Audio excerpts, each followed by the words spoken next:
locations pa if may mga hotel ba nga lapit na lang nga mapuno for the dinagyang season? I don't have the exact figures right now, but if you notice, we have added hotels, additional hotels already.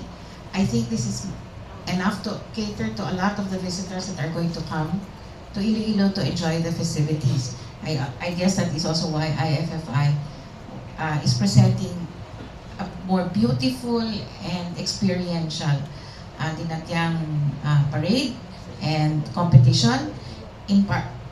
As ERA, we are also partnering with them that we will be able to present also an elevated and better experience Dinagyang Food Festival. Another concern, ma'am, is how do we ensure the safety since in Iloilo City, madamo na sang Airbnbs bala. So there are scams and maybe safety from our tourists na rin. We are taking those concerns up also with the different organizations like our City Tourism Office, our Mayor's Office, our Department of Tourism. These concerns we are discussing also so that we can ensure the safety of our visitors coming in. Although there is only some way that we can control, but rest assured that these concerns are being discussed. Thank you. Yes, last for question. Sir Angel siguro.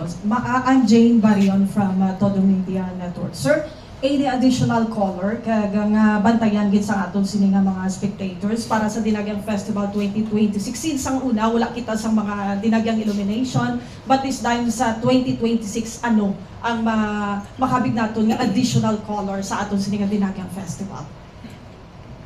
Well, of course, in the I think there'll be, we don't want to add additional activities kaya puno na puno again, but we're just trying to level up what we have right now.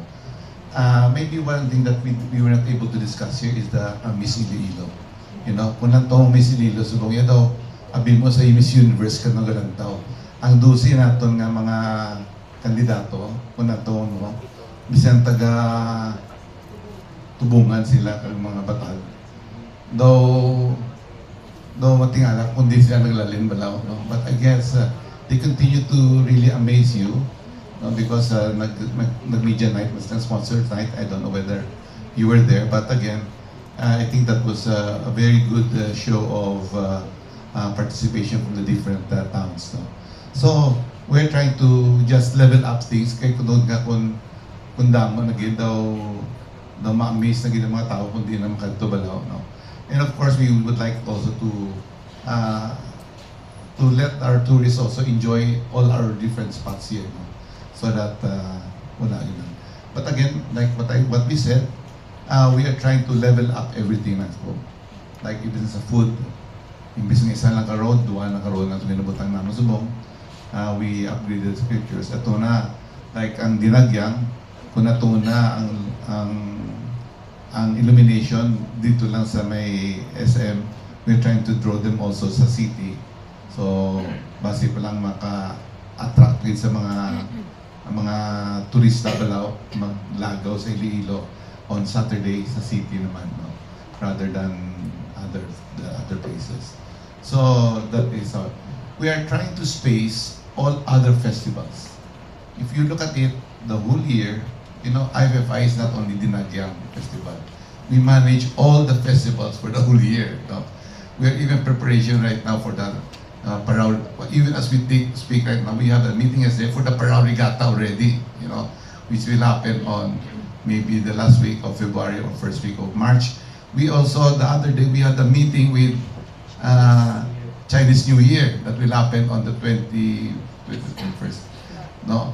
And then, we also have a lot of exciting, Of course, we don't want to preempt what will happen yet, but again, we would like to have a calendar of activities.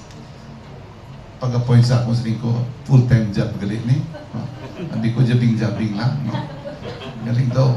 I would like it. But again, yeah, we're trying to do also, internally, we're trying to improve IFFI in the management of social media because we have our own social media team na kung mag-present kami live, daw professional na ba daw?